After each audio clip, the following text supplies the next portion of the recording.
The highly popular grappling phenom Mackenzie Dern has successfully made the transition to the MMA world, and her popularity rises with each win through her stunning performances inside the octagon and stunning pictures outside. Early life. Dern was born in Arizona on March 24, 1993. However, she represents both America and Brazil when she competes because her father is Brazilian.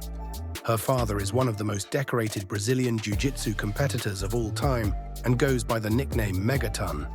He is the only Brazilian jiu-jitsu competitor to have competed in 24 World Jiu-Jitsu Championships. So no wonder Megaton's daughter fell in love with the grappling martial arts from a young age. It is safe to say that Megaton's teaching paid off as he started training Dern from a young age. She first competed in the adult divisions when she was only 14 years old. Her father awarded her a black belt 3 months before she turned 20, which came after she won a world championship in every belt level prior. Megaton definitely held her to a higher standard. Dern would then go on to become the only female jiu-jitsu competitor to win gold medals at a black belt level in all 5 of the highest-ranking IBJJF gi championships. This includes winning the Worlds, the Euros, the Pan Ams, and the Brazilian Nationals. Perhaps her best grappling accomplishment came when she defeated Gabi Garcia, who outweighed her by 70+ pounds. She successfully made her MMA debut in 2016, where she went 2-0 with a submission victory. Then, in 2017, Mackenzie joined the Invicta Fighting Championship. Her debut victory signaled a new phase, and upon landing in her new home, the daughter of Megatron Diaz announced herself onto the scene in style, submitting Kaling Medeiros with a slick armbar in round 3. And that's all it took for Dana White and the UFC to come knocking. Dern had the look, the foundation in BJJ, and was destined to become a hit with the fans, eventually leading to her UFC debut against Ashley Yoder in 2018. Mackenzie won her debut fight via a split decision, starting off her UFC career with a bang. But the road was not without bumps. Dern had already missed weight twice in a row on the regional scene, and ahead of her clash with Amanda Cooper, she came in a whopping 7 pounds heavy. She still won the bout by first-round stoppage, but it certainly tainted the victory. Still, 2-0 in the UFC was a great start, but Dern was about to pick up the first L of her career, losing to Amanda Ribas on the card, a defeat that she will, of course, have the chance to avenge in December. But all hope was not lost, and we were about to see the very best of Dern on this run. First, she put those BJJ skills to use with a slick first-round knee bar of Hannah Cyphers, then followed it up with an armbar against Randa Marcos also in the first round. And after decisioning Verna Jan de Obra, Dern picked up her third finish in 4 fights, submitting Nina Nunes in the dying seconds of round 1. But Dern's promising form was about to give way to a patchy period. Going 2-2 in a division as competitive as 115 pounds is not a death sentence. Weight management issues continued surfacing, tarnishing some of her victories. However, delivered whenever she was locked inside the octagon. Her impressive knee bar finish against Hannah Cyphers was a highlight that made the entire world take notice. Defeats against formidable opponents like Amanda Ribas and Marina Rodriguez showed that maybe Dern wasn't ready to compete with the upper echelon of the division. But these losses were far from the only thing that Dern had to battle with. Her journey in the octagon was marred by personal turmoil.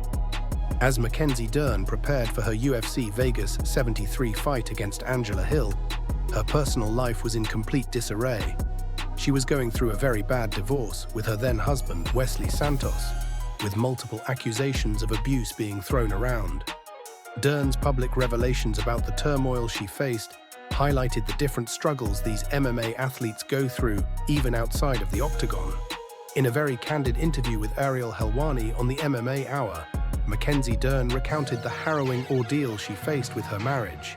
Now you would think that these legal battles would affect Dern's performance inside the octagon, but that's not what happened, at least initially.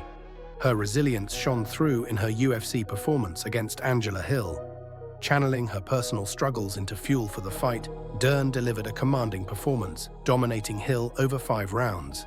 Her victory was not just a display of the great athlete she is, but also a testament to her unwavering determination in the face of adversity. Even the UFC president Dana White was impressed and showered praise upon Mackenzie for her unbelievable performance. He commended her aggression and versatility, noting how impressed he was by her ability to dictate the fight against a seasoned opponent like Angela Hill. Mackenzie's evolution as a fighter, blending her renowned grappling prowess with newfound striking skills, left everyone truly impressed. For Dern, the victory over Angela Hill was more than just a win in the octagon. It represented a personal conquest, an assertion of strength and resilience she had in the face of such huge odds. However, the glory and praises did not last long, as she would make changes in her life that changed the trajectory of her UFC career. Dern could not continue her momentum, and the weight of the challenging divorce and the responsibilities of single motherhood started catching up with her. The emotional toll of these personal struggles surfaced in Mackenzie's demeanor and performance inside the cage. The important fight against Jessica Andrade revealed some cracks in Mackenzie's armor. Struggling to find her rhythm, Mackenzie appeared uncharacteristically unprepared and outmatched. Andrade was able to pick Mackenzie apart and stop her in a dominant fashion. What made the fans even more worried was that this was the first stoppage loss for Dern. The defeat also gave wind to the persistent criticisms about Mackenzie's ability to overcome top-tier opponents and ascend to title contention. Reflecting on the fight, Mackenzie admitted to getting caught up in the emotions, deviating from her strategic plan. She highlighted the importance of emotional control, a trait that she thinks will make her into a championship-caliber fighter. It just seemed like Mackenzie's progress hadn't brought her striking up to anywhere to the level that you'd expect from a 7-year veteran of the sport. And a follow-up loss to Amanda Ribas to kick off 2024 didn't help matters.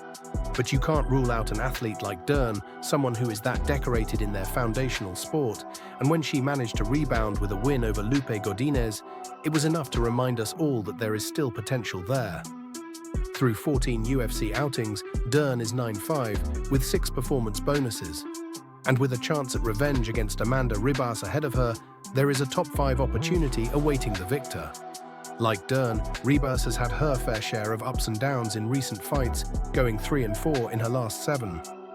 But she will come with the confidence of having an early win over her rival, making this contest a real test of who has improved more in the last 5 years. We know Mackenzie Dern has the ability to outwork anyone on the ground at 115 pounds.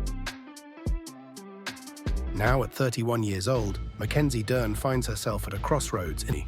Many view this as a make-or-break situation for her. Only she knows. And today Dern proved that she is worthy to be in the UFC title run. Today she got her redemption for her first loss against Amanda Ribas by submitting her in round 3. Wow, incredible performance by Dern. And let's wait and see her journey to the UFC title.